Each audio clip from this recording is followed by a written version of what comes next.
بتبدأ المانهوا في مدينة الضباب المحرمة وتحديدا في فناء الشخص ده اللي بيقول ان هو في الاول مهتمش بالمدرسة بتاعته ولا حتى بالنظام، وبنعرف بعد كده ان اسمه شياو، طالب سابق في المدرسة الثانوية وكان بيتدرب على فنون الدفاع عن النفس، بس قبل امتحان دخول كليته اتصاب في رجله واضطر ان هو يستخدم العكازات عشان يمشي، واللي افتكر ان العام الدراسي ده ضاع عليه لحد ما بيشوف الكائن الغريب ده، واللي في الوهلة الاولى حسبها ان هي مجرد بومة عادية، بس البومة دي كانت بتبتسم له وبتطير ناحيته وبتبدأ تنقل له معلومات غريبة، زي مثلا ان هي عرضت عليه انه ينتقل لعالم النظام علشان يتدرب ويدرس فيه، وبتقول له ان السنه في عالم النظام تعادل دقيقه في العالم بتاعنا، وده اللي خلى شياو انبهر، فبتعرض عليه البومه 500 سنه في عالم النظام، يعني في العالم بتاعنا 8 ساعات ونص، وبدون اي تفكير بيقبل العرض بتاعها. وبعد 100 سنه في عالم النظام قوته زادت وقدر يفتح مهارات كتير ويتعلم حاجات اكتر، بس المشكله دلوقتي ان هو مضطر يستنى 400 سنه علشان يرجع للعالم العادي، ولما يرجع للعالم العادي هيكون عدى 8 ساعات ونص بس، لكن في عالم النظام الوقت بيعدي كانه في العالم العادي. فقال للبومه ان هو عايز يرجع للعالم بتاعه، فالنظام بيقول له يا اما تستنى ال 400 سنه يخلصوا يا اما حد يقتلك وما ينفعش تنتحر. فبيقول شاو لو كان عارف ان كل ده هيحصل ما كانش وافق على 500 سنه، وعلى مدار ال 100 سنه كانت الحاجه الوحيده اللي مع شياو الحمار الاسود ده، فجات له فكره ان هو يسكر هو والحمار، يمكن في يوم من الايام الحمار يرفصه فيقوم ميت، بس الحمار ده ما كانش بيرفص، فقرر شياو كل يوم ان هو يحاول يخليه يرفصه، بس برضه فشلت كل محاولاته لان الحمار كان طيب، فقرر يستخدم حركه كاكاشي ويحط صباعه في تي فبيرفصه الحمار زي ما هو كان عايز، بس للاسف ما ماتش، هو بس اغمى عليه. عرفنا دلوقتي قصه شياو، فتعالوا نخرج بقى بره منطقه الضباب، وتحديدا عند مدخل الضباب بيكون في راجل عجوز معاه بنتين اللي بيحذروه ان هو يدخل المنطقه دي، فبيقول لهم ان في اسطوره بتقول ان قبر ملك الشياطين موجود في المكان ده، وبنعرف بعد كده ان ده الحاج ليه، مقاتل عادي بالغ ذروه قوته، وليه بقول عليه حاج عشان عنده 999 سنه زائد مصاريف الشحن. وبيقول لهم بعد وفاه ملك الشياطين ظهر الضباب ده فبقى المكان ده محرم، وللاسف ما فضلش اي حد من سلاله ملك الشياطين من 900 سنه. وبتقول له بعد كده التلميذه بتاعته ان الضباب الاحمر بيتلاشى مع الوقت، فهل ده معناه ان هو ممكن يختفي؟ ودي بتكون يولي تلميذه الشيخ ليه المجنون، عندها 26 سنه وفي المرحله الثانيه من عالم السيافه، وبتساله تلميذته الثانيه تشيسي لو الضباب اختفى هل المنطقه دي مش هتكون محظوره؟ فبيقول لهم فعلا مش هتكون محظوره، ولكن عيله ملك الشياطين تيان كان عندهم مثل واحد لسه لحد دلوقتي بيفكر فيه، بيستخدم قوه التشي بتاعته عشان يحرك سيفه وبيكتب على الارض بيه، كتب المثل بتاع عيله ملك الشياطين: بعد الاف السنين حتى لو تامرت علي كل الوحوش والشياطين هيتولد الملك الحكيم من العصر القديم. فبتقول له يولي يعني ده معناه لما الضباب يختفي هيظهر ملك الشياطين الجديد؟ فبيقول لها بالظبط ده اللي هيحصل. فبتقول له يعني هو لما يظهر هيدمر السلام اللي في العالم؟ بيقول لها الشيخ ليه على اساس ان العالم في سلام اصلا. فبتقول له تلميذته الثانيه تشيسي انت جبت كل المعلومات دي منين؟ وكمان عارف النبوه السريه بتاعت عيله ملك الشياطين؟ هو انت شفت اخر ملك شياطين؟ فبيقول لها طبعا انا عندي 999 سنه اكيد شفت اخر ملك شياطين. بنرجع بعد كده لجوه مدينه الضباب، بيكون الحمار بيجري وبيقول ان شياو فضل يشربه نبيذ لمده شهر، وبسبب ان هو كان قريب من شياو لفتره طويله قدر يكتسب بعض القوه من الهاله المحيطه بيه، خلته يقدر يتحول لشكل بشري من فتره للتانيه، بس طبعا شياو ما يعرفش وبيتحول الحمار لهيئه بشريه اللي بتطلع في الاخر بنت، وكانت بتجري عشان تبعد عن شياو لانه دلوقتي في محنه اختراق قوته، فهيكون في برق ورعد وحاجات خطيره وهي مش عايزه تزعجه، هي بس مستغربه من الحاجه اللي عملها من شويه. المهم وبتفضل تجري لحد ما بتوصل لنهايه المنطقه المحظوره، وبكده هي بعدت عنه ومش هتقدر تزعجه لحد ما يخلص المحنه بتاعته. فبتجيلها فكره ان هي تغني شويه اغاني من اللي كان شياو بيغنيهم، هي اي نعم اغاني اول مره تسمع بيها بس هو تقريبا بيحب الاغاني دي. فطبعا المعلم ليه وشيسي ويولي كانوا بره المنطقه فبيسمعوا كلهم الاغنيه اللي كانت بتغنيها، ويكتشفوا بعد كده ان الصوت ده جاي من المنطقه المحظوره. فبتسال يولي اختها الصغيره تشيسي لو كانت سمعت الاغنيه دي قبل كده، فبتقول لها تشيسي لا ده حتى الاغنيه كلامها غريب. الاغنيه كانت بتقول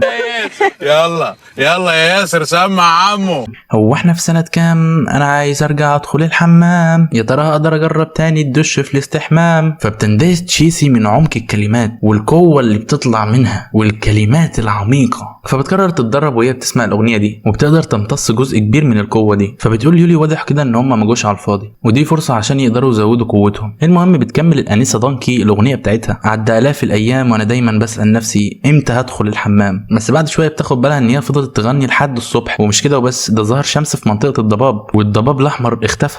تشيسي برضه بتاخد بالها ان الضباب اختفى، وبتشوف الانسه دانكي في الجهه الثانيه وبتقول هي دي اللي كانت بتغني طول الليل. دانكي بتقول ان في 3 على الجانب الثاني، وبتلاقي ان تشيسي بتسالها عن اسم الاغنيه، فبتتجهز دانكي وبتقول ايه اللي جاب البشر دول هنا، وبتجري من المكان وبتقول لهم ما تقتلونيش اقتلوا شياو. فبيصحى الشيخ ليه ويولي وبيسالوها هي كانت بتنادي على مين بصوت عالي، وبينصدموا اول ما بتقول لهم ان الضباب اختفى. بتستخدم تشيسي السيف بتاعها وبتروح تدور على دانكي، بيحذرها الشيخ ليه ويولي ما تدخلش المكان عشان ممكن يكون فيه وحوش، بس هي ما بتسمعش كلامهم فبيروحوا وراها. بنروح بعد كده فناء بيت شياو في المنطقه المحظوره اللي بيكون كان مغمى عليه بسبب ضربه دانكي، ما كانش في محنه ولا حاجه. فبتيجي دانكي وبتفضل تنحق له علشان يصحى، وبيقولوا هو زعلان كده، هو انا ما متش ليه؟ بس بيكون وصل الشيخ ليه وتلاميذه اللي بيكونوا كلهم مصدومين لان البنت اللي كانت بتغني طلعت حمار شيطاني. وبيعتقد الشيخ ليه ان شياو هو ملك الشياطين اللي في النبوءه، وشياو برضه بيكون خد باله منهم وبيقول لهم الناس دول بيطيروا ازاي على السيوف دي، وانتهى لعالم ثالث ولا ايه؟ لان هو كان فاكر ان البومه نقلته في عالم ما فيهوش حد غيره، فبالتالي ما عرفش يلاقي اي وحوش عشان تقتله. بس بعد ما ظهر المقاتلين دول كده بقى اسهل ان هو يموت ويرجع للعالم بتاعه. وبيقول الشيخ ليه في نفسه كده ان النبوءه شكلها اتحققت، وبيعتقد ان شياو هو ملك الشياطين الجديد، وبيقول ان هو لازم يموته بسرعه قبل ما يكبر ويسيطر على العالم بشره. بس المشكله ان هو شكله قوي جدا ولسه في عز شبابه، وبيفكر يهجم على شياو، بس بيقول ان هو دلوقتي عنده 999 سنه، يعني قوته انخفضت للنص وفاضل له سنه واحده يعيشها. والمشكله الاكبر بالنسبه له ان هو عنده تلميذتين يولي وشيسي، حتى لو فكر ان هو يضحي بنفسه عشان يقتل ملك الشياطين، بس تلاميذه لسه في عز شبابهم وما ينفعش يدمر حياتهم. فبتبدا دانكي تتريق عليهم، بتعصب يولي وبتكون عايزه تسحب سيفها عشان تهجم عليهم، فبيقول لها الشيخ ليه تهدى وما تعملش اي تصرف غبي. وفي الجهه الثانيه بيكون شياو مبسوط وبيقول هي شكلها عايزه تسحب سيفها وتهجم عليا ولا ايه؟ ايوه كده اعملي كده، يلا انا عايز ارجع للعالم بتاعي. ودانكي بتقول البشر الاغبياء مفكرين ان هم هيقدروا يهزموا شياو، ده بطرقعه واحده من صوابعه ممكن تخفيهم من الوجود.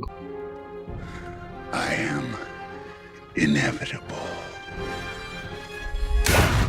وبيروح الشيخ ليه يعرف نفسه على شياو، وبيقول لشياو انا حابب اتعرف على زميلي المقاتل. فبيعرف شياو نفسه وبيقول له انا شياو تيان، وبيقول له ان هو مش مقاتل ومجرد بشري عادي. بيقول الشيخ ليه في نفسه ان اخر ملك شياطين كان اسمه تيان شياو، والشخص اللي قدامه ده اسمه شياو تيان، فواضح كده ان هو ملك الشياطين يعني مش محتاج حاجه. والشيان بيكون بيفكر مع نفسه ويقول ازاي يخلوهم يهجموا عليه ويموتوه، في حين ان الشيخ ليه بيقول ان حركه غبيه ان هو يسمي نفسه شياو تيان، لان حتى لو قدر يخدع العالم فمش هيقدر يخدعه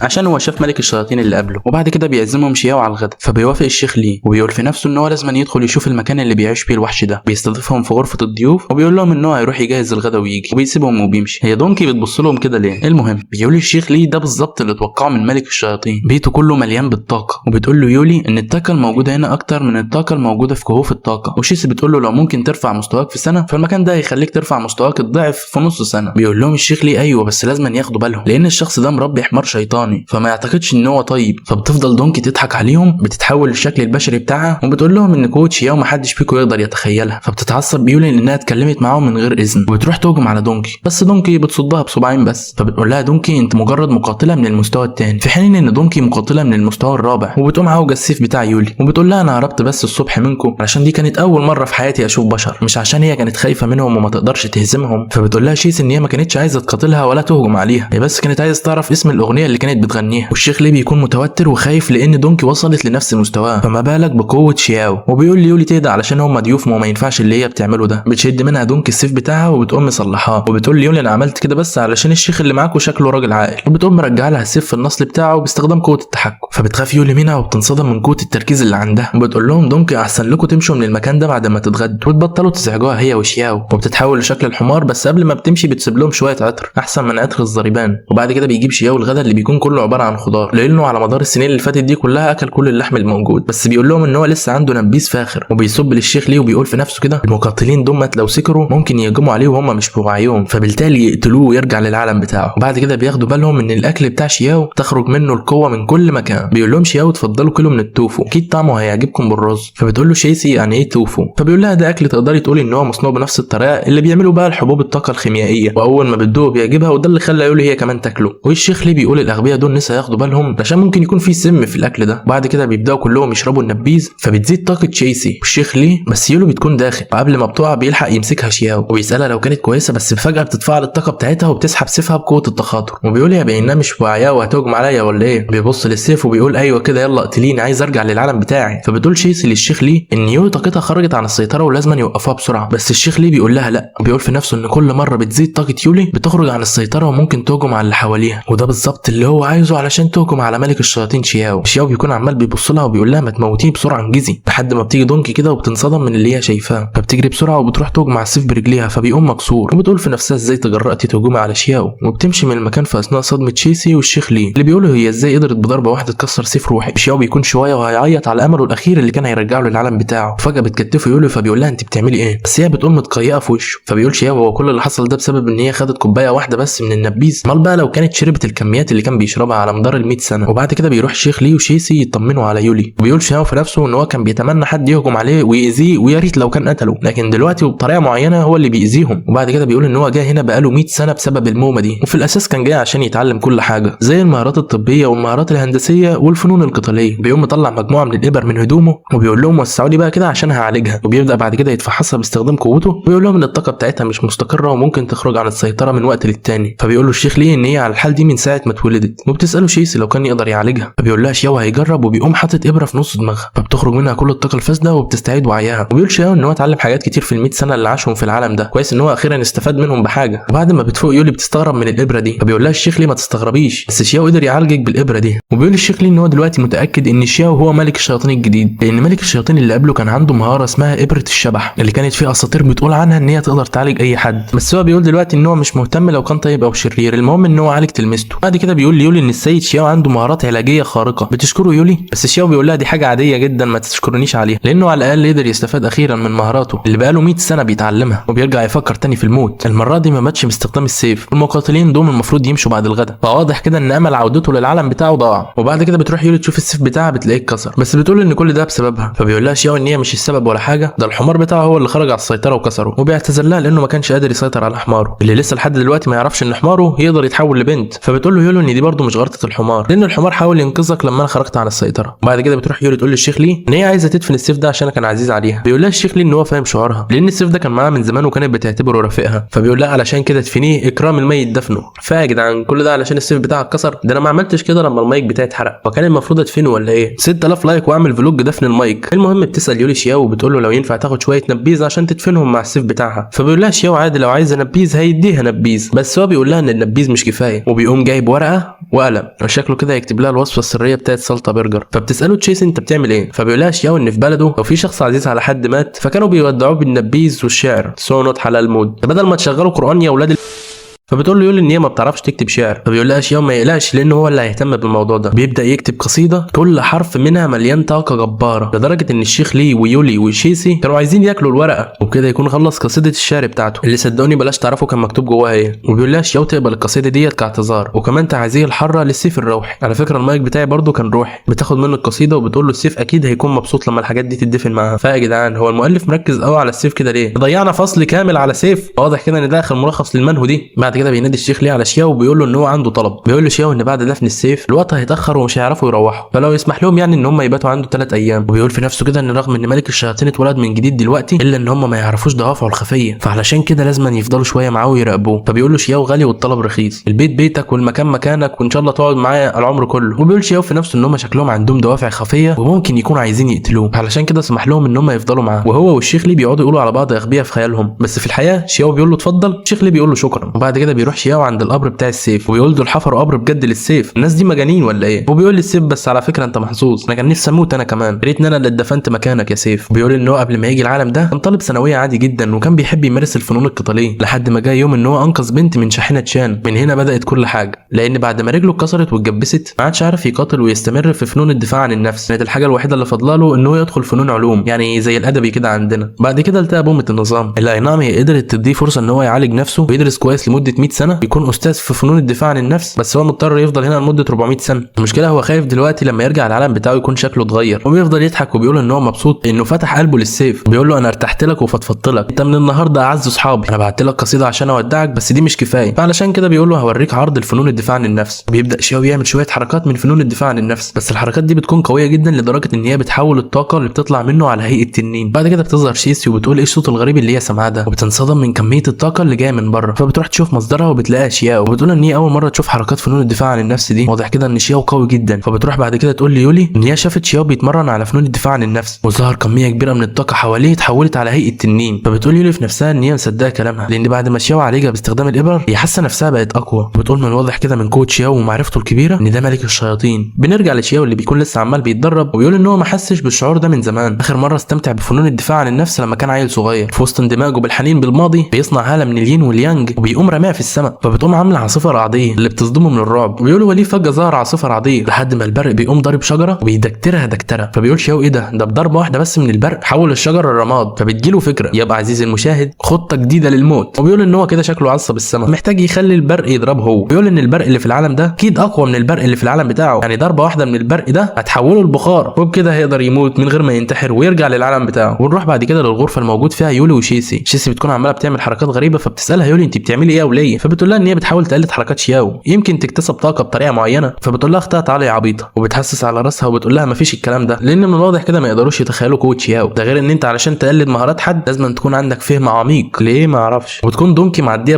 بالصدفه تقريبا، يعني ما كانتش بتصنط. بتكون متضايقه من كلامهم، بتقول ان هم شويه متخلفين يقلدوا حركات شياو وبتبدا تتحول لشكلها البشري، وبتقول ان شكلها البشري اريح بكتير، وفعلا اريح بكتير. بتقول ان هي كمان شافت حركات شياو على الرغم من ان حركاته بطيئه الا ان شكلها قويه، وبتجري بسرعه. وبتقول ان هي لازم تلاقي مكان عشان تجرب فيه حركات شياو، وبتوصل لحافه المنطقه المحظوره وبتفكر شويه في الحركات اللي عملها شياو، وبعد كده بتبدا تقلده لدرجه ان كميه الطاقه اللي جمعتها اتحولت على هيئه الينج واليانج. وفجاه بدا يظهر غيوم وسحب رعديه. بننتقل بعد كده عند حاكم السماء اللي بيقول ان في حد رمى عليه قوه روحيه من الين واليانج، فبالغلط رمى صعقه كهربائيه وما يعرفش هي نزلت فين. فالغيوم بتبدا تنادي عليه وبتقول له يبص لتحت، فبيروح يبص على المكان اللي بيتشاور عليه الغيوم. بيشوف دونكي وهي عماله بتتدرب على حركات شياو، فبيتعصب وبيقول هو الحمار ده بيقدر يتحول لبشري وهو اللي رمى عليا قوه الين واليانج. بيقول انا هوريك قوه البرق، وبيبدا ينزل صعقات من البرق حوالين دونكي. في الوقت ده بيكون شياو ماسك وعاء من الحديد. المفروض يعني حسب نظريات اينشتاين لما يكون في برق يتجه الى اقرب نقطه حديد، فبيرميه شياو على الارض. وبيقول ان هو بقاله ساعه هنا مستني البرق يضربه. بيقول هو العالم ده ما فيهوش قوانين طبيعيه ولا ايه؟ بس بيستوعب حاجه كده وبيبدا يفكر مع نفسه. بيقول ان هو كان قرأ كتاب بيقول فيه ان ممكن في لعنات تصيبك لو انت ما عملتش الحاجات دي. على سبيل المثال لو انت اقسمت بحاجه وخالفتها المفروض البرق يضربك. وبيقسم ان هو يكون حساله ومنحرف. بس بيقول لحظه واحده دي مش فكره وحشه، وحتى لو فشلت خطه الانحراف يولي وشيسي ممكن يموتوه. بس في نص تفكيره ده البرق بيضرب جنبه. فبيقول حاكم السماء غريبه ايه اللي ودى الضربه دي هناك كده. وشياو بيقول الطريقه فعلا ناجحه، خلينا نفكر كده في شويه حاجات ممكن ما نعملهاش. وبيقسم بحاجات كتير زي ان هو ما يستحماش ويسرق ويغتصب يولي ويجري عريان في الشارع من غير ما يكون لابس حاجه. في الوقت ده بيكون حاكم السماء متعصب جدا لان مفيش اي ضربه من اللي هو ضربهم جت في دونكي. بيبدا يجهز اقوى صعقه برق عنده بيرميها كلها مره واحده على دونكي، بتبقى خلاص هتفرتك دونكي. بس بنرجع بعد كده لشياو اللي عمال بيقسم لحد دلوقتي، وفجاه ضربه البرق قويه جدا دي بتتجه ناحيته. فبيقول حاكم السماء ايه اللي خلى الضربه دي تروح على الغبي اللي هناك ده. لكن شياو بيكون مبتسم وفرحان وبيقول ان هو اخيرا هيرجع للعالم بتاعه.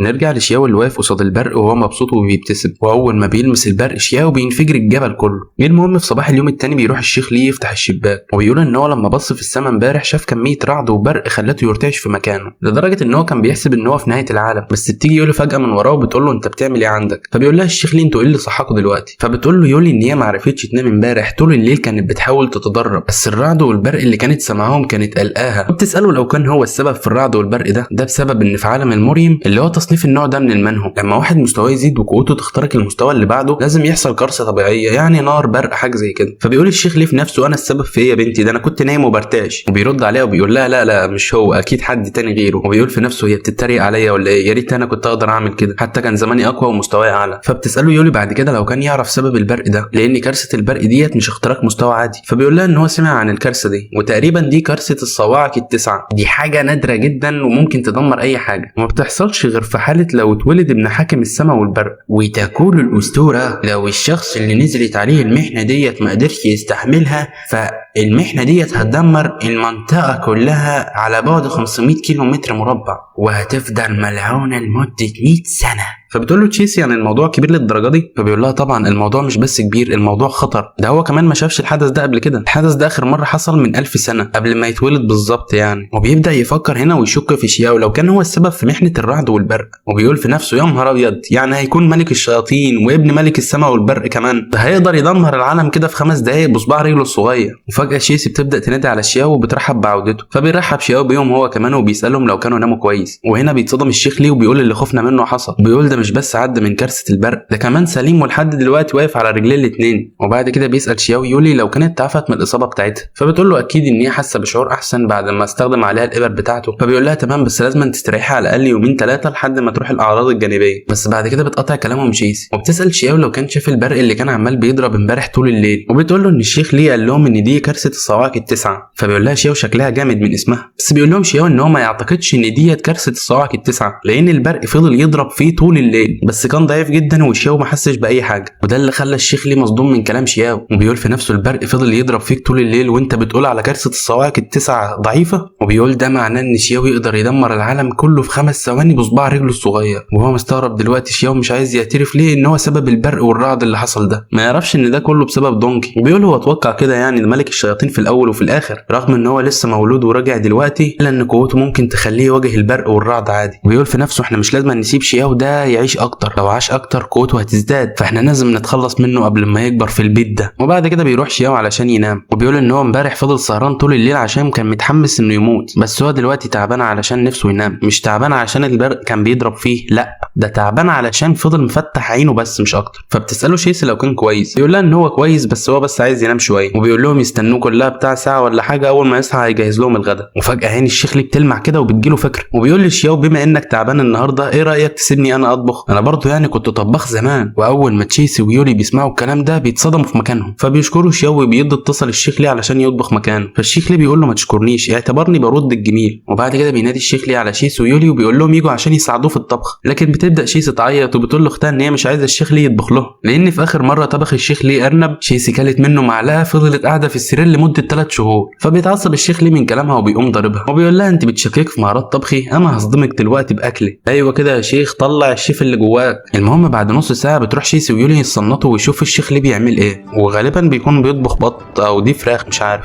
الاكل اكل ولا اعتراض، احنا من امتى بنفكر. بيقول الشيخ ليه سر الاكل الحلو البهارات الكتير، ونفس الوقت كمان سر السم الحلو البهارات الكتير. وبيقول ان هو ما يقدرش يهزم شياو دلوقتي بقوته، بس يقدر يهزمه باكلته. بيبدا يتريق على شياو ويقول قد ايه هو غبي، بيسيب اي حد كده يطبخ له عادي، بس فجاه بيبدا الاكل ينور، ده اكيد من حلاوه الاكل، بس بينور اكتر لدرجه ان الشيخ ليه بدا يخاف، وفجاه بينفجر المطبخ باللي فيه. فبتروح بسرعه يولي عشان تشوف ايه اللي حصل وتطمن على الشيخ ليه، بس الشيف ليه ما بيكونش مستوعب ايه المكونات اللي هو حطها دي وبيغمى عليه. المهم بعد ما بيفوق الشيف ليه بيبدا يسال نفسه ليه الطاسه انفجرت بالاكل اللي فيها، هل البهارات اللي حطها كان فيها كبريت، او تقريبا المشكله ممكن تكون من الطاسه اللي اول ما بيلمسها فجاه بتبدا تطلع نور، والنور ده بيتحول لشكل ملك الرعد والبرق. فبينصدم الشيف ليه اول ما بيعرف ان دي قوه الرعد والسماء، وبيقول ان هو دلوقتي فهم كل حاجه. شياو نزل البرق والرعد بمزاجه علشان يحط القوه الجباره دي في الطاسه، ده معناه دلوقتي ان هو حول الطاسه الطبيعيه دي لسلاح اسطوري. وبيقول هو ده اكيد سبب الانفجار، لما لمس الطاسه بالغلط انفجرت. وبيبدا يلعن في شياو على ذكائه، لانه حول مجرد اداه مطبخ لسلاح اسطوري من الدرجه الاولى، يعني ممكن ينزل يواجه حد بالطاسه دي. فيبداوا يتريقوا عليه فيقللوا حذرهم منه ويتخلص منهم كلهم باستخدام الطاسه دي. يروح بعد كده شياو وبيقول لهم انتوا كلكم اتجمعتوا هنا، وبيقول لهم ان هو سمع صوت انفجار فجاي يطمن عليهم، وبيسال الشيخ ليه لو كان كويس. فبيطمنوا الشيخ ليه وبيقول له لا ما حصلش اي حاجه، هو بس هو بيطبخ كده حصل حاجه بسيطه خلته يتصاب اصابات خفيفه. وبيقول في نفسه ان ده اسوأ عذر فكر فيه في حياته. شياو بيقول له ده كل اللي حصل، المهم ان انت بخير يعني. وبيقول في نفسه كده اصابات خفيفه ايه يا عم انت كان شويه وينقلوك على الانعاش. وبيفكر مع نفسه وبيقول ازاي رجل عجوز في السن ده يعمل انفجار في المطبخ هنا، ده مطبخ عادي وما فيهوش يعني متفجرات، الا في حاله واحده لو كان من جماعه الاكاتسكي وبيحب يفجر الدنيا عشان يجيب السلام للعالم. ونتيجه للانفجارات اللي بيعملها دي فاكيد هو حصل له مشكله ودلوقتي عنده خلل في الطاقه الداخليه، ده لو كان فعلا من الاكاتسكي وبيحب التفجير والتدمير. فبيكرر شياو ينادي عليه وبيعرض عليه انه يعالجه بالابر، فبيقول له الشيخ ليه ما يقلقش عليه وان دي مجرد كدمات بسيطه وانه هيكون احسن لو ارتاح شويه. وبيقول في نفسه اكيد ملك الشياطين ده عايز يقتلني بابره بحجه العلاج. وفجاه بتكتفوا يولي وتشيسي، فبيقول لهم الشيخ ليه انتوا بتعملوا ايه، هو غسل عقولكم ولا ايه؟ بس هما بيقولوا له انت شكلك تعبان، وبينصحوه ان هو يسيب شياو يعالجه. وفجاه هما ماشيين بتحس يولي بألم شديد في بطنها، فبتقع على الارض وبتفضل تتألم. فبتروح تشيسي تنادي على شياو وبتقول له يجي يشوف ايه اللي حصل ليولي. فلما بيجي شياو يعالجها بيلاقي ان في ابره في بطنها، وبيعتذر لهم وبيقول لهم ان هو لما كان بيعالجها نسى الابره دي في بطنها، وده اللي حفز خطوط الطاقه عندها وسبب لها الالم ده كله. فبتطمن تشيسي والشيخ ليه. بعد كده بتنادي يولي على شياو وبتشكره لانه عالجها، لان لو ما كانش عالجها كان زمانها خرجت عن السيطره واذت الشيخ ليه وتشيسي. وبتقول له ما يلمش نفسه لان اكيد كل ده حصل بسبب الكارثه الرعديه بتاعت امبارح. فبيقول لها شياو اهم حاجه تكوني انت بخير. وبيفتكر بعد كده ان هما لحد دلوقتي ما فطروش، فبيجري بسرعه على المطبخ وبيقول لهم ان هو هيعمل فطار بما ان الشيخ ليه اتاذى وهو بيطبخ. وبعد نص ساعه بيكون جاهز لهم الفطار وبيبدا يوزعه عليهم. بيقول الشيخ ليه ان الاكل ده مليان طاقه روحيه نقيه جدا، وبيسال نفسه هو شياو عايز ايه عشان يقدم لهم الطبخ الفاخر ده. وبيقول هو يمكن عامل نفسه لطيف عشان يخليهم خدم عنده، وبيقول ان هو هياكل وخلاص وهيعتبر دي مجرد هديه، لكن مهما حصل ابدا لا يمكن انه يشتغل عند الشيطان ده. وفجاه بترمي يولي الصحن بتاعها وبترجع تتألم تاني. فبيسالها الشيخ ليه وتشيسي لو كانت بتحس بالالم زي امبارح، لكن هي بتبدا جبهتها تنور، بتبدا تجمع في الطاقه من كل مكان، وده معناه ان مستواها زاد. وده اللي صدم الشيخ ليه. وبيقول هل كل اللي حصل ده بسبب العصيده بتاعت شياو؟ وبيقول مش كده وبس، ده كان كمان كمان شياو عالجها بالابر بتاعته، ده اللي خلى خطوط الطاقه عندها تتفتح. ويقول ده معناه حاجه واحده، وشياو استخدم الابر عليه زي ما عمل مع يولي، وبعد كده اكل العصيده بتاعت شياو، اكيد مستواه هيزيد هو كمان فهيقدر يعيش اكتر. فبيروح ينادي على شياو وبيقول له ازيك عامل ايه، وبيقوم بالع كل الاكل اللي في الطبق مره واحده، وبيقول له انا بعد ما اكلت الاكل ده انا حاسس اني تعبان ودايخان، فعلشان كده عالجني بالابر. فبيقول له شياو غالي والطلب رخيص، بس بيقول في نفسه هو مش الراجل ده كان خايف من شويه من علاج الابر؟ فبتروح تستناه يولي وتشيسي بره على ما يكمل علاج الابر بتاعه، بس هو بعد 5 دقايق بالظبط بيفضل يزعق وبيقول لهم يلحقوه لانه مش قادر يستحمل الم الابر. وبعد ما بيخلص شياو بيقول له انت كان عندك مرض بسيط، وعلشان المرض ده يختفي هو محتاج يعالجه كل يوم باستخدام الابر. فبيقول له الشيخ انت بتهزر مش كده؟ عايز كل يوم تستخدم عليا مهاره الابر بتاعتك؟ انا كنت حاسس ان انا هموت دلوقتي. فبيقول له شياو انت محظوظ ان انا استخدمت عليك مهاره الابر بتاعتي لان طالع عندك مرض خفي. وبيقول له ان هو مش ضامن ان يقدر يعالجه من المرض ده، بس اكيد بعد 9 ايام من مهاره الابر المرض ده اكيد هيقدر يعالجه. وفجاه الشيخ ليه بيغمى عليه وبيبدا يعيط وبيقول يعني من الاخر كده لازم استحمل الالم ده 8 مرات كمان. وبيقول انه لو اتحمل الالم ده لمده 8 ايام كمان كانه كده واجه كارثه الصواعق التسعه. فبيقول له شياو انا سمعت ان انت بتقول عن البرق بتاع امبارح انه كارثه الصواعق التسعه. فبيقول له الشيخ ليه بالظبط الكارثه ديت بعد ما انت مريت بيها بتحسسني ان هي ضعيفه لكن هي قويه جدا. وبيقول له شياو انت شكلك ما انتش عارف حاجه، الكارثه ديت ما سموهاش الكارثه الصواعق التسعه من فراغ، لو نزلت على حد مره فهتنزل على نفس الشخص كل ليله لمده 9 ليالي، وفي كل مره هتكون اقوى من المره اللي قبليها. ومش كده وبس، ده الصعقه بتاعه اليوم التاسع في اساطير بتقول ان هي لو نزلت على الارض هتخليها جافه لمده 10000 سنه، من قوتها ممكن تدمر دول كامله بحالها. ويقول ان هو بحث في الكتب واكتشف ان في ال 10000 سنه اللي فاتت الكارثه دي ما حصلتش غير مرتين 3، وفي كل مره الشخص اللي كانت بتحصل له الكارثه دي ما كانش بيقدر يستحمل اليوم الخامس. وبيقول لشياو رغم ان ما فيش اي حد قدر يشهد الكارثه بتاعه اليوم التاسع الا انه بعد ما شاف الكارثه بتاعه اليوم الاول امبارح تاكد ان كارثه اليوم التاسع هتكون جباره زي ما بتقول الاساطير. فبيقول له شياو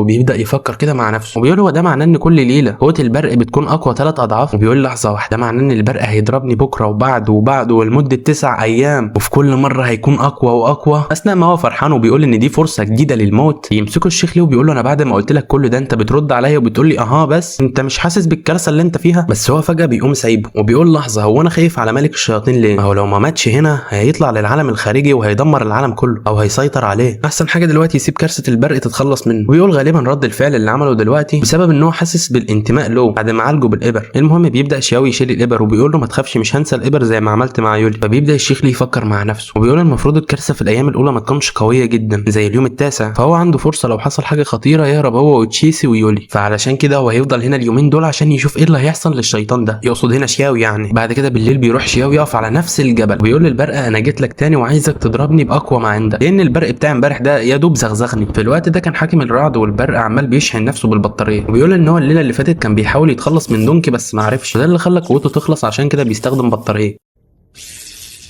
سنعود بعد قليل.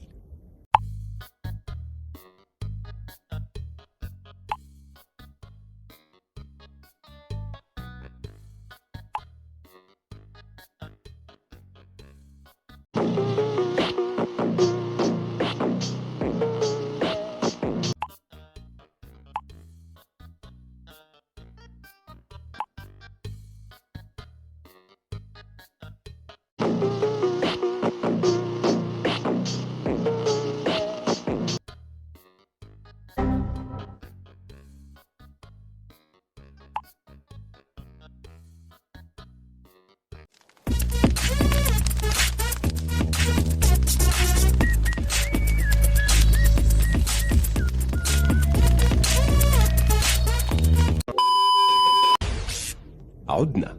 وبيقول ان طاقته على وشك ان هي تكتمل، فبيبص تحت كده وبيدور لو كانت دونكي موجوده، بس هو بيلاقي شياو وبيقول ايه ده مين الشخص ده؟ فبيفتكر ان ده الشخص اللي كان كل ما يضرب البرق على دونكي كان البرق بيروح عليه هو، وبيقول له انت شكلك جاي عشان تستفزني. فبيبدا يهجم على شياو بالبرق وبيقول له المره دي هخفيك من الوجود، انا مستخدم بطاريه وطاقتي بقت الضعف وبعد ما تخلص منك هتخلص من الحمار الغبي ده. وبينفجر الجبل مره تانية. بنروح بعد كده لصباح اليوم الثاني، بيكون شياو عمال بيزعق لملك الرعد والبرق بيقول له انت في ايه كده ضرباتك ضعيفه جدا، انا كنت مستني هنا طول الليل وما حصليش اي حاجه، ازاي بتقول على نفسك كارثه البرق والرعد وانت مش قادر تقتل شخص عادي؟ وبيقرر يمشي من الجبل بعد ما زهق من كل ده. بس كلامه ده كان عصب ملك الرعد والبرق اللي بيقول لشياو انا هخليك تندم على كلامك ده، انا هجيب بكره بطاريات اكتر وهزود قوتي وهخليك تندم. وفي اليوم الثالث بيحاول يقتل شياو بس شياو لسه عايش لليوم الرابع، ففي اليوم الرابع بيضاعف قوته 10 اضعاف وبيحاول يقتل شياو، بس شياو لسه عايش لليوم السادس وبيحاول بيأس انه يموت، فبيضاعف ملك الرعد والبرق قوته ل 30 ضعف في اليوم السابع، بس شياو لسه عايش في اليوم الثامن وفقد الامل الامل تقريبا. وما بيكونش هو لوحده اللي فقد الامل، الشيخ ليه فقد الامل كمان ان شياو ملك الشياطين يموت. بيقول ان هو كان عايز يشوف في الاصل اذا كان شياو هيقدر يصمد لحد اليوم الخامس على الاقل، بس ادينا وصلنا لليوم التاسع. وبيسال بعد كده شيسي ايه اللي بيحصل بره، فبتقول له ان البرق ده اقوى من اي برق شافته في حياتها. وبتستغرب يولي وبتقول اذا كان الرعد بالقوه ديت فليه بيطلع شياو كل يوم علشان يستفزها. وبتسال الشيخ ليه لو ده كان نوع من طقوس فنون الدفاع عن النفس. وبيقول لها صعب يعرف شياو بيفكر في ايه. وبيقول الشيخ ليه ان قوه كارثه صواعق البرق وصلت لقوتها الاقصى، حتى لو كان عايز يعرف فمش هيعرف لان البرق هيجيبه. هنا والاول مره بيتمنى ان شياو يعيش، لان لو شياو مات محدش هيقدر يحتوي البرق ده. بنروح بعد كده لشياو اللي بيكون مستني على الجبل زي كل ليله. بيقول لملك الرعد والبرق انا بقالي هنا 8 ايام بلياليهم مستني البرق يموتني زي ما الاساطير بتقول، بس واضح كده ان انت مش كارثه البرق ولا ملك البرق، انت شخص ضعيف جدا مش قادر يقتل انسان عادي. والكلام ده كان عصب ملك الرعد والبرق، علشان كده بيجمع كل البطاريات اللي عنده وبيقول لشياو انت اللي جبت ده لنفسك، دي اول مره في حياتي استخدم كل الباور بانك اللي عندي. وبيرمي عليه كل الطاقه اللي جمعها. شياو بيكون واقف، البرق عمال بيدخل فيه من كل مكان. فجاه بيتصدم لما بيحس بحاجه غريبه. بيقول ان ده شعور مريح جدا، حاسس ان هو في جاكوزي. وبيقول لشياو جاكوزي ايه؟ لو انت مرتاح دلوقتي انا هريحك مدى الحياه. وبيفجر الجبل تاني. في الوقت ده دونكي كان نايم وصحى من النوم ومستغرب ايه اللي بيحصل. فبتسال بومه النظام هو ايه اللي بيحصل وشياو بيعمل ايه. فبتقول له بومه النظام يمكن يكون بيلعب شويه. ودونكي بتقول له ان مستوى ملك الرعد والبرق اقل بكتير من مستوى شياو، فاستحاله يقدر يأذيه.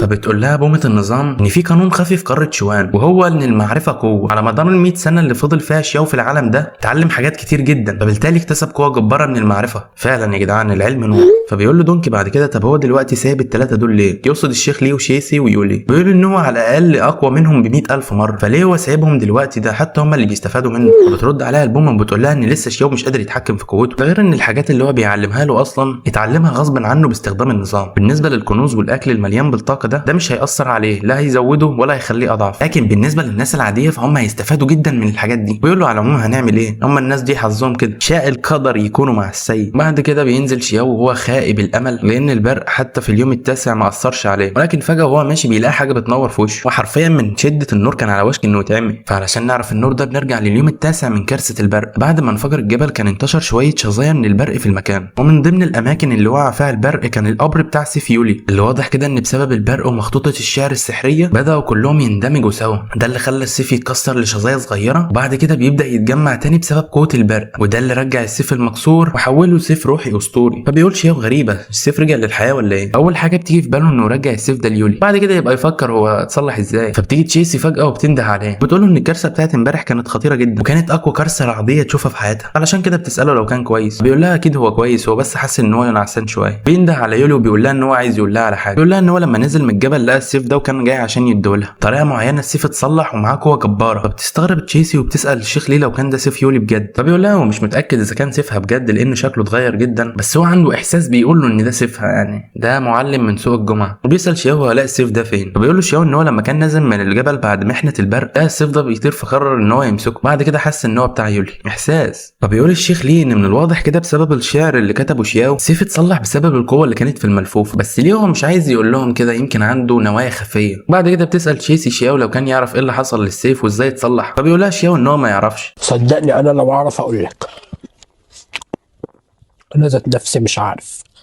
بس الشخص الوحيد اللي ممكن يعرف هي يولي، يعني ده السيف بتاعها في الاول وفي الاخر، وهتعرف اذا كان هو ولا لا. يا جدعان كبرتوا الموضوع، هاتوا السيف لو مش عايزينه. فبتجرب يولي تحط شويه طاقه فيه وبتبدا تهجم بيه، بيتكسر السيف وبيتحول لشظايا بتبدا تطوف في الجو. مش كده وبس كده، كمان بتقدر ترجعه لشكله الطبيعي وتشكله كمان زي ما هي عايزه. ده اللي كان صدم الشيخ ليه. بيقول ان السيف ده شكله بيمتلك قوه الرعد والبرق. فبتقول تشيسي ليولي دي انت بقيتي قويه جدا على كده. فبتقول لها يولي ان هي مش القويه، السيف هو اللي قوي. بتقول ان السيف ده ما عادش سيف روحي عادي، السيف ده اكيد اتحول لسيف اسطوري. السيوف الاسطوريه بيكون عندها وعي وتفكير. بتشكر شياو وبتقول له ان بسببه هو قدر السيف بتاعها اللي هو اعز شخص عليها يرجع تاني للحياه. رجعنا تاني لموضوع السيف. فبيقول لها شياو انت بتشكريني على ايه؟ انا كل اللي عملته ان انا لما شفت السيف بيطير فجبته عشان اديهولك بس مش اكتر. فجاه بياخدوا بالهم ان السيف مكتوب عليه اسم، الاسم ده كان هولي. فبترجع تشكره تاني يولي وبتقول له انت مش بس رجعت لي السيف بتاعي، ده انت كمان اديته اسم. وهنا كان الشيخ ليه عمال بيتفرج عليهم وبيقول في نفسه اللي يخلي شياو يدفن السيف مع الشعر بتاعه، بيستخدم قوه البرق عشان يصلحه. كل ده علشان يولي اللي شافها بالصدفه، وبيقول ان يمكن شياو عايز يخرج من المكان ده علشان يبدا رحلته في السيطره على العالم، فعشان كده ممكن يكون بيغريهم علشان يكونوا اتباعه ويدلوه على اماكن المدن والمقاطعات مقاطعات. المهم بنرجع لشياو اللي عمال بيقول ليولي ان هي ما تشكروش لانه ما عملش حاجه، وكل اللي عمله ان هو خد السيف واداه لها. فبتقول له يولي انت مش بس عملت كل ده علشاني، دي انت كمان متواضع. بتوعده ان هي ترد له الجميل ده في اقرب فرصه، بس فجاه وهي بتتكلم بتنفجر هدومها. فبيقول لها شياو هو ايه ده، ومن صدمته مناخيره بتبدا تجيب دم لحد ما بيغمى عليه. فبعد شويه بتغير يولي هدومها وبتعتذر لشياو، بتقول له ان هي تقريبا بسبب قوه السيف فمش قادره تتحكم فيه. فبيقول لها شياو انت لازم تحاولي تتحكمي فيه، لان لو ما عرفتيش تتحكمي فيه انت مش بس هدومك هتتقطع، انت كده ممكن تاذي ناس ابرياء. وبتيجي في دماغه فكره، ايوه يا عزيزي المشاهد فكره جديده للموت. بياخدهم شياو وبيطلعوا بره البيت، وبيقول لها بما انك لسه واخده السيف الجديد ده فانت لسه مش معتاده على قوته. فبينصحها ان هي تواجهه علشان تبدا تتحكم في قوه السيف. وبيقول في نفسه اكيد لو واجهتني بالسيف اللي معاها ده هتفقد السيطره عليه وهتموتني وهرجع للعالم بتاعي. فبتقول له يولي ان هي بمستواها الحالي مش ندة ليه، فمش هتعرف تواجهه لانه قوي جدا. فبيقول شياو في نفسه غريبه هي متردده ليه، شكلها كده خايفه تموتني بالغلط، او يمكن فاكره عشان ما معيش سلاح او درع ما اعرفش اواجهها بايديا وهي بتستخدم السيف. فبيجري بسرعه من المكان وبيقول لهم يستنوه، وبيروح المطبخ بيجيب الطاسه وبيرجع تاني. بيقول لها انا عارف ان انت كنت خايفه تاذيني، فانا دلوقتي معايا درع وتقدري تستخدمي قوتك الكامله كلها عليا. بيجي الشيخ ليه وبيقول لها تواجهه، وبيقول لها هو جايب اقصى قوتك زي ما هو عايز. وبيقول في نفسه هو مش عارف شياو بيعمل كده ليه، بس هو لو كان عايز يموتنا كان زمانه عمل كده من زمان. فبيتوافق يولي وبيستعدوا هما الاثنين للنزال، وعلى طول بتهجم عليه باستخدام السيف بتاعها، بس بيصدها شياو بالطاسه اللي معاه. وبيقول ان الطاسه دي ضعيفه جدا مش هتتحمل اكيد ضربات السيف الاسطوري. اللي هيعمله دلوقتي ان هو يفضل مستحمل بس لحد ما الطاسه تتكسر وهيموت. وهنا كان الشيخ ليه بينصدم من اللي شياو عمال بيعمله، الضربات اللي بيصدها شياو من يولي عماله بتحطم في الجدار. بيستنتج هنا ان شياو عمال بيحول قوته لقبضه خفيه، القبضه دي ما بتاذيش يولي بس بتقدر تحطم الحاجات اللي وراها. بيقول ان مره زي دي عايز شخص قوي جدا بيقدر يتحكم في الهاله بتاعته. وبيقول هو ملك الشياطين ده هدفه ايه من ان هو يعرض لنا قوته دلوقتي، هو عايز يغيظنا يعني بمهاراته. وشياو بيقول في نفسه يا ليه عماله بتضربني بالراحه، تقريبا كده مش عايزه تاذيني وبس مستني الفرصه لما تهجم عليه بضربه قويه هيندفع ناحيه الهجوم علشان يموت. فعلا بتبدا يولي تجمع قوه السيف لحد ما بيوصل لاقصى قوته، وبتقوم هجمه على شياو اللي بيحوش الطاسه وبيغمض عينيه وبيتمنى الموت بكل سلام. ويقول ده اللي كان نفسي فيه، دلوقتي هقدر ارجع للعالم بتاعي. اثناء ما بيكون شياو واقف مستسلم للضربه بيكون الشيخ ليه مستغرب لان الضربه ديت لو جت فيها هتموته. وبتقول تشيس ليولي ان هي توقف الضربه بتاعتها قبل ما تيجي في شياو. فبتقول لهم ان فات الاوان وما عادتش قادره تتحكم في السيف. وفجاه بتخرج من الطاسه قوه ملك الرعد والبرق اللي بتلغي القوه الكهربائيه اللي في السيف. شياو بيكون مستني ان هو يموت وبيسال نفسه كده وبيقول هو انا ليه مش حاسس بحاجه، ولا لما الواحد بيموت بجد ما بيحسش بحاجه زي ما بيقولوا، يعني الموت طلع رحمه. لكن لما بيفتح عينيه بيلاقي ان مفيش حاجه حصلت، وبيسالهم ايه اللي حصل. فبيلاقي يولي عماله بتعتذر له وبتقول له بسبب عدم تحكمها الجيد في السيف بتاعها كانت على وشك ان تاذيه. فبيقول لها شياو ما تعتذريش انت اكيد ما كانش قصدك. بيقول شكلها كده وقفت السيف على اخر لحظه عشان ما تموتنيش، بس بيجي له احباط وبيقول ازاي قدرت تعمل كده وانا شايف السيف كان على رقبتي. بس برضه يولي بتفضل عماله بتعتذر له لحد ما بينادي عليها الشيخ ليه وبيقول لها تجرب تتحكم في السيف بتاعها كده وتحاول ترجعه لشكله الطبيعي. فبتأمر يولي السيف ان هو يرجع لشكله الطبيعي، فبتلاقي ان السيف بدأ ينفذ اوامرها. الشيخ ليه بيقول لها انت كده بقيتي بتتحكمي فيه احسن مش كده؟ فبتقول له يولي ايوه، هل ده معناه ان شياو كان قاصد كل ده؟ فبيقول لها الشيخ ليه بالظبط شياو شاف ان السيف مليان بالطاقه وانت ما كنتيش عارفه تتحكمي فيه، علشان كده طلب النزال كحجه علشان يشحن السيف بطاقه كمان من قوه البرق باستخدام الطاسه بتاعته. فبكده زود السيف بالقوه وخلاه كمان يسمع كلامك. فبتقول يولي يعني شياو فكر في كل ده، وبتفضل تعظم فيه هي وتشيسي وبيقولوا ان فعلا قوته لا مثيل لها. هو يا حبه عيني قاعد ولا سامعهم ولا معاهم ولا فاهم اي حاجه في اي حاجه وزعلان لانه ما ماتش. فبيقول الشيخ ليه ان بعد كل اللي شافه ده في احتمال ان شياو ملك الشياطين اقوى من ملك الشياطين اللي قبله. وبيقول لي شياو ايه رايك في التخمين بتاعي، مش انت عملت كل ده برضه عشان تدرب يولي؟ بس بيلاقيه واخد الطاسه بتاعته وماشي. ولما بيسالوه انت رايح فين بيقول لهم ان هو هيطلع بره يشم شويه هوا وجاي. وبيقول ان هو كل ما يجرب يموت نفسه ما بتظبطش، لا برق بيموته ولا سيف بيموته ولا حتى حوافر الحمار موتته. بيقول لهم بس هو عنده طلب ليهم يبقى ياكلوا الحمار الصغير اللطيف بتاعه. طبعا هو لحد دلوقتي مش عارف ان الحمار انثى اصلا وبيقدر يتحول لبشريه.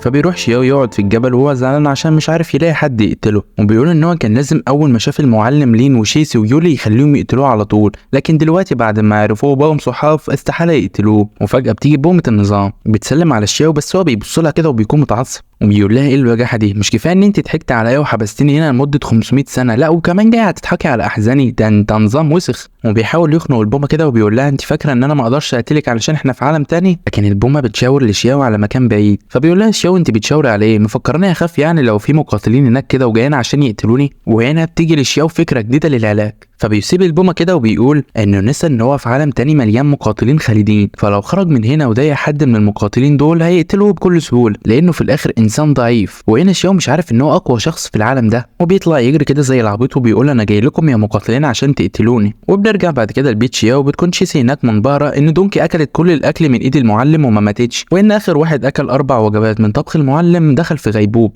وبترد عليها دونكي كده وهي بتتفاخر وبتقول لها انت شكلك الوحيده فيهم اللي بتفهمي، انا فعلا عندي مهاره جامده جدا بتخليني اكل اي حاجه واشرب اي حاجه من غير ما يحصل لي ولا حاجه حتى لو شربت سم. لكنها بتتعصب كده وبتقول للمعلم ايه القرف اللي انت طبخته ده اكل ملوش لا شكل ولا طعم ولا ريحه، وانا لولا ان شياو علمني عدم الاسراف والتبذير كان زماني رميت الاكل ده كله في وشك. فبيعتذر لها المعلم وبيقول لها ان هو اسف لان مهاراته في الطبخ مش كويسه وانه هيحاول يحسنها علشان يطبخ لها اكل كويس. لكنه بيقول في نفسه كده انت بتقولي ان طبخي وحش بعد ما اكلتي كل حاجه، ده لولا انك الحيوان الاليف بتاع شياو ملك الشياطين كان زماني اتخلصت منك من زمان. فبتقول يقول ان من اكبر المشاكل اللي بيواجهها المعلم وهو بيطبخ انه ما يعرفش الفرق ما بين السكر والملح، ده غير ان هو حتى لو عرف الفرق ما بيعرفش يحط الكميه المناسبه، لدرجه ان هو مره حط كيلو سكر وهو بيطبخ حساء الدجاج. فعشان كده هي معجبه بدانكي وانها اكلت كل الاكل ده من غير ما تموت. احنا محتاجين النظام بتاع فين هنا. وبعد كده بتروح تشيس لدونكي وبتفضل تمدح فيها وبتسالها عن اغنيه احنا في سنه كام، لان الاغنيه كانت عميقه جدا ومليانه بكوت لتشي، وبتسالها لو شياو هو اللي عمل الاغنيه دي. فبتقول لها دونكي انت شكلك عندك ذوق، وبتعرفها انها كانت بتسمع لشياو وهو بيغني او هو سكران بمعنى اصح، فحفظت الاغاني بتاعته من غير ما تحس. ومن افضل اغاني شياو اللي عجبت دونكي جدا كانت الساعه 5 الصبح رحت اشوف حبيبتي علشان كانت لوحدها في البيت وابوها وامها مسافرين، لكن للاسف كان جدران البيت عاليه، ده غير انا لو نطيت من فوق الجدار الكلب هيعضني. شعر يا جدعان شعر. كل ده بقى وتشيسي واقفه منبهره كده من الاغنيه العميقه جدا دي. وفجأة بيبدأ جبين تشيسي ينور بطاقة التشي، فبينصدم المعلم ويولي. بيقول المعلم لين وهو مصدوم إنها بقت مقاتلة من المستوى الثالث الأدنى، وهي يا دوب كانت من يومين في المستوى الأول، لكن دلوقتي قوتها زادت أسرع منه هو شخصيا لما كان في نفس سنها. واللي مصدوم منه أكتر إن كل ده حصل بسبب أغنية من أغاني شياو. إما لو عرفتم يا جدعان إن هو لا كان بيغني ولا نيلة، هو كان سكران. وبعد ما بتخلص تشيسي الاختراق بتاعها بتسألها دونكي لو الأغنية عجبتها، وبتقول لها دونكي دي من أكتر الأغاني اللي شياو كان بيغنيها دايما، واسم الأغنية ديت هي حبيبتي إيرين بيبكي في الزاوية. بترد عليها تشيسي وبتقول لها ان الاغنيه ديت جميله جدا ومليانه بطاقه التشي، وان الشياو اكيد كده شخص عظيم جدا. وبتقوم سالها ليه الشياو قوي جدا كده، هل من الممكن ان هو جاي من عالم تاني، لان المعلم قال ان هو شاف مقاتلين كتير لكن بقوه شياو عمره ما شاف حد قوي بالشكل ده. وهنا المعلم مبسوط لان تشيسي سالت دونكي السؤال ده، لانه كده هيعرف يجمع شويه معلومات عن شياو ملك الشياطين. بترد دونكي على تشيسي وبتقول لها ان هي مش هتقدر تعرفها اسرار شياو، وحتى لو قالت محدش هيقدر يفهم، لكن بما ان شياو كان دايما بيتكلم عن العالم بتاعه فهي هتقول لهم شويه حاجات عنه. وهنا المعلم كان رامي ودنه علشان يسمع كل حاجه. بتقول لهم دونكي ان المعلومات اللي عرفتها ديت لما كان شياو سكران كان دايما بيقول ان هو عايز يرجع لموطنه، ومن الحاجات اللي اكتشفتها ان شياو كان بيقدر يعرف كل حاجه بتحصل في العالم وهو قاعد في بيته. وهنا هي تقصد انه كان قاعد بيستخدم السوشيال ميديا علشان يعرف الاخبار، ده غير انه لما كان بيعوز يسافر كان كل اللي عليه يعمله انه هو يركب تنين من الفولاذ ويبدا يشخر فبينتقل بسرعه لاي مكان، وهنا هي تقصد الطياره. وكمان دونكي اكتشفت ان اسلاف شياو عندهم قوه سحريه تدميريه خارقه، يقدروا يدمروا العالم بحركه صباع واحده، وهنا هي تقصد الصواريخ النوويه او يمكن تقصد رئيس كوريا الشماليه. بعد ما المعلم سمع الكلام ده بيكونوا كلهم هيموتوا من الرعب. فبيقول المعلم كده وهو على وشك يتجنن، ازاي ملك الشياطين بقى بالقوه دي؟ مش المفروض كان مختوم هنا، ولا شكله وجد طريقه وانتقل لعالم تاني علشان يتدرب فيه؟ وبتروح تشيسي تسال المعلم لين اذا كان شياو مقاتل اسطوري، وكمان بتساله عن التعاويذ والتنين الفولاذي لانها عمرها ما سمعت عن الحاجات دي قبل كده. بس دونكي بتكون سمعت خطوات شياو وهو راجع لهنا، لكن المعلم بيكون منغمس في افكاره وبيقول ان هو مش لازم يقول لتشيسي ويولي ان شياو ملك الشياطين علشان ما يدبش الرعب في قلوبهم. فبيقرر يقول لهم ان هو شاف اسياد خالدين ومقاتلين اقوياء جدا لدرجه انهم كانوا بيقدروا يدمروا الجبال ويشربوا البحار وياكلوا الحديد، وانا تقريبا كان بيتكلم على ياجوج وماجوج. هنا كان بيقول كده علشان ما يخوفهمش من شياو ويحسسهم ان في مقاتلين بنفس مستواه عادي جدا، لكنه بدأ يبالغ لحد ما شياو رجع وسمع وهو بيقول ان في مقاتلين يقدروا بحركه واحده يدمروا العالم كله. فهنا بيفرح شياو جدا لان ده اللي كان نفسه فيه بعد ما اتاكد ان في اسياد ومقاتلين اقوياء في العالم ده، لانه اكيد لو عصبهم هيقتلوه، ما يعرفش ان هو اقوى شخص في العالم ولسه مفكر نفسه انسان ضعيف. لكن تشيسي بتاخد بالها ان شياو رجع وبتبدا تحييه وترحب فيه، بس المعلم لين بينصدم وبيقول هو رجع امتى لانه ما قدرش يشعر بقوه شياو، وبيتمنى ان شياو ما يكونش سمع الكلام اللي قاله علشان ما يكونش متعصب. فبيروح شياو كده وبيقول للمعلم لين ان هو عنده طلب. يرد عليه المعلم كده وهو بيرتعش ومرعوب منه وبيقول له طلب ايه ده انت تؤمر. بيرد عليه شياو بيقول له انا عايز اخرج من المكان ده، عايز اشوف الخبراء والمقاتلين والاسياد الخالدين، فانا عايزك تاخدني معاكم. بينصدم المعلم لين وبتبدا التحريات بتاعته. بيقول الشيطان ده بدا في تنفيذ خطته للسيطره على العالم، عايز يخرج من هنا ويبدا في تدمير البشريه. لكن شيسو ويلو بيسالوا شياو ليه هو عايز يخرج من هنا، هل هيبحث عن شخص معين او يدور على حاجه؟ فبيقول لهم شياو لا مفيش حاجه معينه، هو بس زهقان من العيش هنا وعايز يخرج ويشوف اسياد ومقاتلين. وبيقول في نفسه انا عن نفسي مش عايز اشوف حد، بس هعمل ايه، يا ريتكم قتلتموني وريحتوني. المهم بيقول لهم علشان اخرج من هنا لازم اكون عارف انا رايح فين، ولانه عمره ما خرج من هنا فهو مش عارف الاتجاهات. بترد عليه تشيسي وبتطمنه وبتقول له احنا كنا دايما بنسافر مع المعلم لين وعارفين الاماكن والاتجاهات، وبتعرفه ان المعلم مطلع كويس على العالم ومفيش مكان ما يعرفش يروح ليه، يعني من الاخر كده GPS. لكنها فجاه بتلاقي المعلم قاعد على جنب كده في الزاويه، اللي بيكون بيفكر مع نفسه كده وبيقول انا هتجنن، ده عايز يخرج من هنا، لو خرج من هنا هيبدا يدمر العالم. دي حاجه كانت هتحصل عاجلا ام اجلا، لكن لازم يتصرف ويتواصل مع اصحابه علشان يقتلوا ملك الشياطين ده. فبتروح تشيسي تساله لو كان كويس، وهو بيقول لها ان هو كويس بس كان بيفكر في حاجه كده شغلاه. فبترد عليه وبتقول له انت علمتنا دايما ما نفكرش كتير عشان ما نتعبش، ليه انت دايما بتفكر وبتتعب نفسك؟ وبتنصحه ان هو يحاول يستريح شويه. والله يا ريت يستريح شويه من تحرياته دي. بيقول لها المعلم انت بتقولي ايه، انا بفكر دايما في المستقبل، ولو كنتم بتفهموا وعارفين الفرق بين الخير والشر ما كانش زمان لوحدي انا دلوقتي اللي بفكر. هو انا عايز يلمح لهم ان شياو شرير وانهم اغبياء، ما يعرفش ان هو الغبي بتحرياته دي. فبتقول له شيس المهم رد على طلب شياو. فبيقول المعلم لشياو انت اكرمتنا وساعدتنا وكمان عالجتنا، فعلشان كده انا عايز ارد لك الجميل. وبيسال شياو لو كان عايز فعلا يقابل الاسياد الخالدين والمقاتلين المحترفين. فبيقول له شياو انا متاكد رغم ان انا مجرد انسان عادي الا ان عايز اقابل الاسياد الخالدين والمقاتلين الخبراء. وبيقول له نظرا ان هو كان موجود هنا من فتره فهو عايز يستكشف العالم الخارجي، وكمان عايز يعرف فين ومين هي اقوى طائفات ومقاتلين العالم ده. وبيبدا المعلم لين يفكر تاني في تحرياته وبيقول يمكن شياو عايز يعرف اقوى 10 عشائر علشان يعرف نقاط ضعفهم قبل ما يعمل اي حاجه فيهم. بس الغريب ان هو مش محتاج يجمع معلومات كتير لانه كسر الختم بتاعه ورجع اسرع بكتير من المتوقع للعالم ده. بس بيقول ان هو لو استغل سكت شياو ممكن يعمل ما بينه وما بين الاسياد مشاكل علشان يقتلوه، والاسياد دول ممكن لو اجتمعوا كلهم على شياو يقدروا يهزموه، وفي اسوأ الاحوال ممكن يختموه. في الحالتين المعلم لين عايز ينتهز الفرصه ويقتل شياو، بس في الوقت الحالي لازم يحل مشكلته هو الاول. وفجاه بيقع على الارض وبيبدا يصرخ بصوت عالي من الالم. بيقول لشياو ان هو ما طبخش من زمان، ولما جه يطبخ النهارده الطاسه وقعت عليه وحاسس ان هو هيموت من الالم. فبيقول شياو في نفسه انت بتقول ايه، ده اسوأ عذر سمعته في حياتي. بيرد شياو على المعلم وبيقول له مفيش مشكله، لو تعبان استريح النهارده وهنغادر بكره، وكده كده شياو هيحتاج يوم علشان يجهز اغراضه اللي هياخدها معاه. ولما شياو بيمسك المعلم بيستخدم الاساليب اللي اتعلمها، فما بيلاقيش اي مشكله في جسم المعلم، بس بيقول اكيد المعلم عنده سبب علشان يعمل كده. وبعد كده بالليل بيكون شياو قاعد على سطح البيت مع البومه، وبيقول رغم ان هو كان هنا من حوالي اكتر من 100 سنه وزهق من المكان ده، بس هو زعلان شويه علشان هيغادر. لكن اللي شغل تفكيره دلوقتي المعلم لما مسك ايده لقى ان ضغط دمه ونبضات قلبه طبيعي وصوته ما كانش ضعيف، ده غير ان هو ما كانش قادر يبص لشياو، وده معناه من الناحيه النفسيه والفلسفيه انه كان بيكذب، بس اكيد في سبب.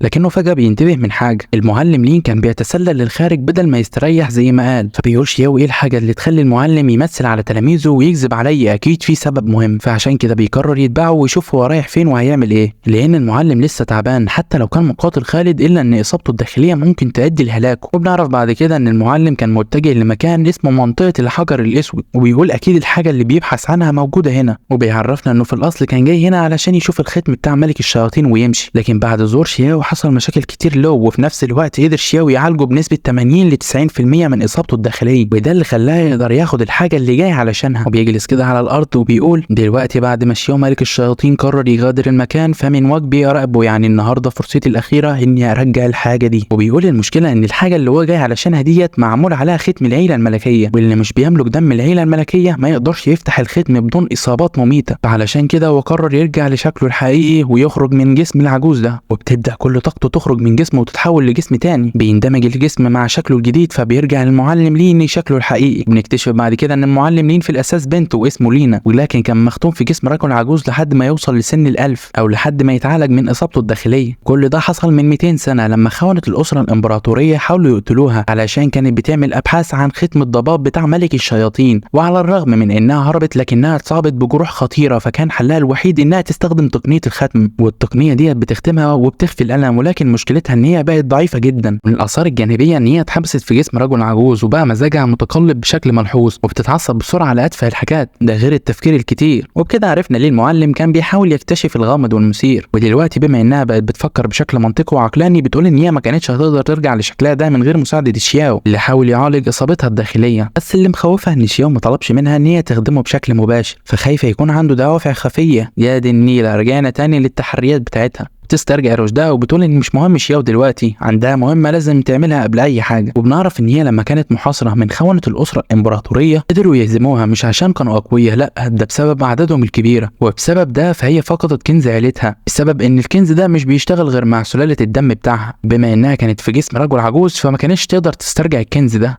تبدأ تفعل تعويذة سلالة الدم بتاعها علشان يخرج فجأة الكنز بتاعها من الأرض ويطير في السماء. فبتقول أخيرا بعد مئات السنين قدرت إن هي ترجع كنز عيلتها، العيون الذهبية المزدوجة. وبتعرفنا لينا إنها لما كانت مختومة في جسم رجل عجوز ما كانتش تقدر تاخد الكنز ده، لأنه كان هيهجم عليها ويسبب لها أضرار قاتلة، وهي أصلا ختمت نفسها علشان كانت مصابة في جسمها الحقيقي. وبتقول إن هي مش هتقدر تستفيد من قوة العين الذهبية الكاملة بسبب إصاباتها دلوقتي، لكن الحاجة الوحيدة اللي هتقدر تعملها إنها تستخدم كمية الدم بتاعها علشان تقدر تحافظ على الكنز، لان بعد ما يستيقظ الكنز هتسلمه لاخر سلاله من العائله الملكيه. لكن فجاه بيظهر وحش من وراها وبيهجم عليها، فبيقع الكنز منها، وبيظهر وحش ضخم جدا وهو الذئب الشيطاني. وفي الوقت ده بيكون شياو لسه بيدور على المعلم لين، ووصل لمنطقه الحجر الاسود. فجاه بيسمع صوت قتال، فبيسال نفسه لو كان المعلم لين بيقاتل حد، فبيجري بسرعه عشان يشوف، لانه اصابته لسه موجوده وممكن يموت لو واجه حد دلوقتي. وبيبدا يدور ما بين الصخور على المعلم لين لحد ما بيلاقي بنت واقفه قدام الذئب الشيطاني، او بمعنى اصح المعلمه لينا.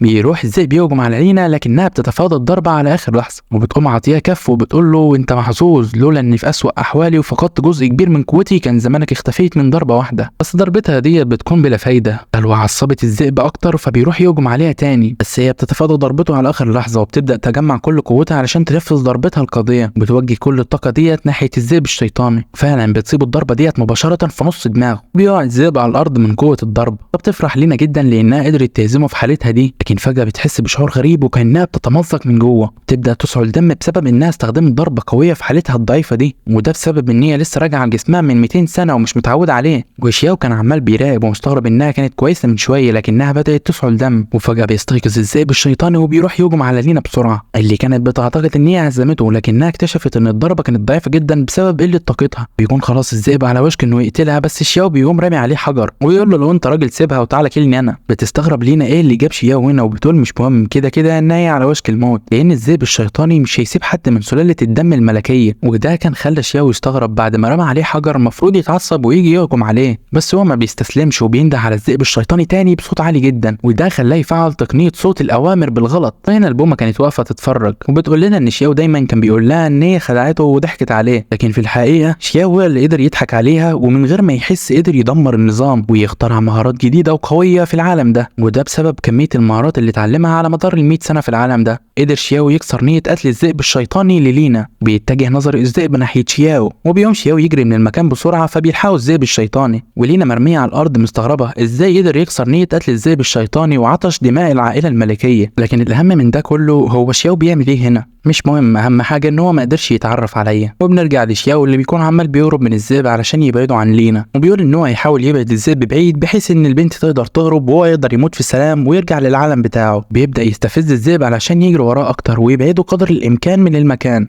بس البومه كانت واقفه بتتفرج، وفجاه بتتوهج وبتتحول لبنت اللي بتقول ان شياو قوي جدا وسريع لدرجه ان هو يقدر يمشي على الميه، بس من الواضح ان هو مبطئ سرعته عن قصد. لكن بيوصل شياو والذئب لطريق مسدود، فعلى طول بينتهز الذئب الفرصه ديت وبيهجم على شياو. وشياو بيقول للاسف كان عايز يبعد اكتر من كده علشان تزيد فرصه نجاح البنت ديت ان هي تقدر تهرب، بس مش مهم دلوقتي. وبيبدا يستفز الذئب الشيطاني تاني وبيقول له انت كلب ولا قطه، وبيقول له ايه رايك تعدني كده وتوريني قوه اسنانك. فعلى طول بيروح الذئب الشيطاني علشان ياكل شياو. وشياو بيبدا يفكر بقى في سريره المريح وحياته المدرسيه والثانويه هيرجع لها اخيرا، والانترنت كمان والسوشيال ميديا والالعاب وحياته المرفهه، واهم حاجه حبيبته ايرين. وبيصرخ بصوت عالي وبيقول ان هو اخيرا هيرجع. ومن قوة الموجات الصوتية بتاعته قدر يفتت جزيئات الذئب الشيطاني بكل سهولة. ويفهمنا النظام هنا ان شياو يقدر على جعل اي حاجة سلاح اسطوري، واي حركة منه بيخترع مهارة جديدة خارقة. بس شياو مش بيكون عارف ان هو قوي ومفكر نفسه انسان عادي، وبيسأل نفسه ليه لحد دلوقتي الذئب ما اكلوش. بس بينصدم لما بيلاقي الذئب الشيطاني اختفى، وبيعتقد ان الذئب رجع علشان يقتل البنت اللي هي لينا. وبنرجع بعد كده تاني لينا اللي بتكون مستلقية على الارض ومغمى عليها. شياو بيكون رجع لها علشان يطمن عليها، بيلاقي ان هي ما هربتش زي ما كان عايز بسبب ان هي اغمى عليها. بيعتقد ان الكلب هرب بسبب الضربة بتاعتها لما لينا هجمت عليه. بس فجأة بياخد باله من حاجة في البنت دي. وبيقول ان هي جميله جدا، بس بيقول بلاش كلام فاضي وخليني اعالجها الاول. بعد ما بيعالجها بتصحى لينا وهي مستغربه ان هي لسه عايشه، وبتنصدم اكتر لما ما بتلاقيش هدومها موجوده. بيظهر لها شياو وبيقول لها طالما انت صحيتي فيلا نكمل اللي كنا بنعمله. فبتقول في نفسها نكمل ايه، وبتسرح بخيالها بعيد لدرجه ان هي بتفكر ان شياو عمل فيها حاجه وهي مغمى عليها. بس شياو على نياته ومش قارئ الوضع اللي هو فيه، وبيقول لها ما تخافيش هحصل لك انسداد في الشرايين بسبب هجوم الكلب. وبيطمنها وبيقول لها انا بعرف شويه في الطب واقدر اعالجك. بيعرفها ان هو استخدم عليها الابر لنص ساعه لحد ما عالجها من انسداد الشرايين. بس هو بيعالجها بيقول غريبه، دي الاصابات بتاعتها بتشبه اصابات المعلم لين بشكل كبير. هم نفس الشخص يا غبي. لكنه بيعتقد ان كل الخالدين والمقاتلين في العالم ده عندهم نفس الاصابات. ولينا بتفكر مع نفسها وبتقول هو ممكن هزم الذئب الشيطان وانقذ حياتها ودلوقتي بيعالجها، وهي مستغربه هو ليه عمل كل ده، لان من المفروض ملك الشياطين يكون تمثيل وملك الشر. لكن شياو قدر يرجع الاستقرار لجسمها ويعالج الجروح بتاعتها من تاني. وبيبدا شياو ينصحها ان هي تستريح عشان الاصابات بتاعتها ما اتشافتش لسه بالكامل. فبتقول له ان هي هتحاول تستريح، لكنها بتساله ليه ساعدها رغم ان هم ما يعرفوش بعض. فبيرد عليها وبيقول لها ان هو ما فيش سبب علشان الناس تساعد بعضيها. وبيسالها هو كمان هي بتعمل ايه هنا. بس لينا ما بتردش عليه من صدمتها، لانها كانت فاكره ان ملك الشياطين اللي قدر يهزم محنه الرعد والبرق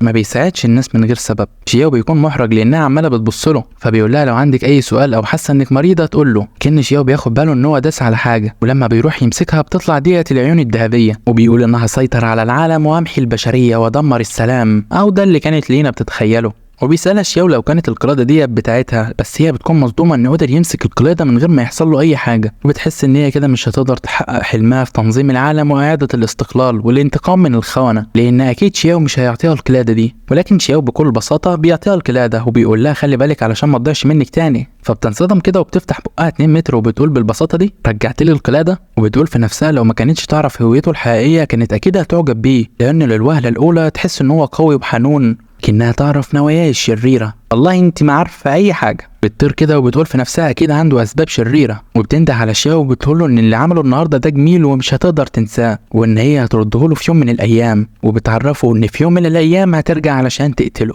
فبيتعصب شياو بيقول لها ده انا انقذت حياتك وما شكرتنيش حتى وكمان عايزه تقتليني. بس لحظه بيستوعب حاجه مهمه. بيقول له ممكن البنت دي اكتشفت ان انا عايز حد يموتني. بيقول لها قد ايه انت انسانه طيبه، ما تنسيش وعدك ليا انك في يوم من الايام لازم تقتليني. وبعد كده في اليوم اللي بعده بترجع لينا وبتكون ختمت نفسها علشان محدش يعرف هي مين، وحتى تلاميذها ما يعرفوش. لكنها فجاه بتسمع صوت بيندع عليها واللي بتطلع يولي. فبتخاف وبتسال لينا لو كانت عايزه منها حاجه. بس لينا بتقول لها ان شياو قال لهم ان هي تسللت وخرجت بالليل. وبتقول له ليه انت مش بتهتم في نفسك وتعرف انك مريض وعندك اصابه. بس شياو بيروح يهدي وبيقول لينا يمكن كان بيعمل حاجه، المهم ان هو رجع بالسلامه. وبتنتهز لينا الفرصه ديت علشان تغير الموضوع. بتقول لهم ان هو كان مخنوق شويه وكان عايز يشم شويه هوا بالليل ويعمل شويه تمارين. فبيقول له شياو اهم حاجه ترتاح لان هو استخدم الابر عليه وقدر يعالج جزء من اصابته، بس لازم تستريح علشان تتعالج تماما. بيحط شياو ايده على كتف لينا فبيحس بنبضات قلبه بتتغير. فبيعتقد ان هو كان في قتال، لكن شياو عارف ان مفيش حد هنا غيرهم. فبيعتقد ان المعلم قاتل البنت اللي شافها امبارح. وبيغادر شياو وبيقول لهم يجهزوا علشان هيجهز اغراضه وهيرحلوا اليوم.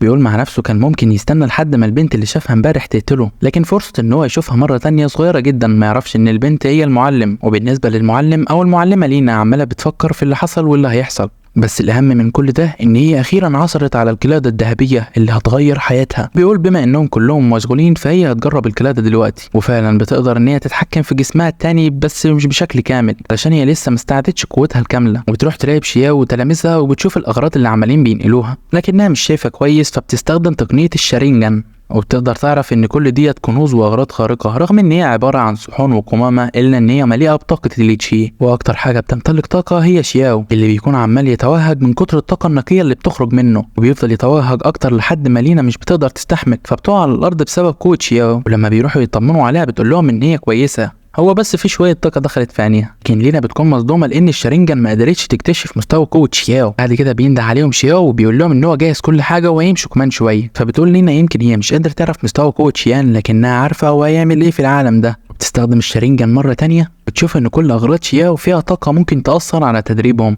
وبتطلع خاتم تخزين لشياو وبتديهوله. بتقول لشياو يحط كل اغراضه في الخاتم ده، ويعتبر الخاتم هديه منها ليها، وعلى طول بيحط شياو كل اغراضه في الخاتم ده. وبتقول لنا لشياو ان هي سعيده ان الخاتم ده ساعده، بس بتفكر مع نفسها وبتكون متعصبه وبتقول له انت مبسوط بالخاتم بتاعي. وبعد كده بيقول لهم شياو كده كل حاجه جاهزه، يلا بينا نغادر المكان ده. وهنا بتبدا رحله شياو في البحث عن شخص عشان يقتله. بس لينا بتقول ان قوه شياو مرعبه جدا، ده غير بيته اللي مليان قوه وهاله سحريه، فممكن يحصل كارثه بعد ما يغادروا. بس بتقول مش مهم، اهم حاجه ان هي تنتقم من الخونه وتراقب شياو ملك الشياطين وتحاول تسترجع قوتها. وبيغادروا كلهم المكان، بس فجاه بتحصل زلزال والارض بتبدا تتكسر وبيخرج منها طاقه سوداء شيطانيه. السلام عليكم، بما انك وصلت هنا فده معناه ان الفيديو عجبك، فاحب اقول لك كده ان الموسم الاول خلص، فلو المانهوا عجبتك انزل اكتب لي تحت في التعليقات علشان لما ينزل الموسم الثاني الخصه لك يا عزيزي. ويا ريت تشترك في القناه فضلا وليس امرا، لان 70% من اللي بيشوفوا فيديوهاتي مش مشتركين، وده بيأثر بالسلب على نسبه ظهور فيديوهاتي للناس. وبس، شكرا على المشاهده، في امان الله.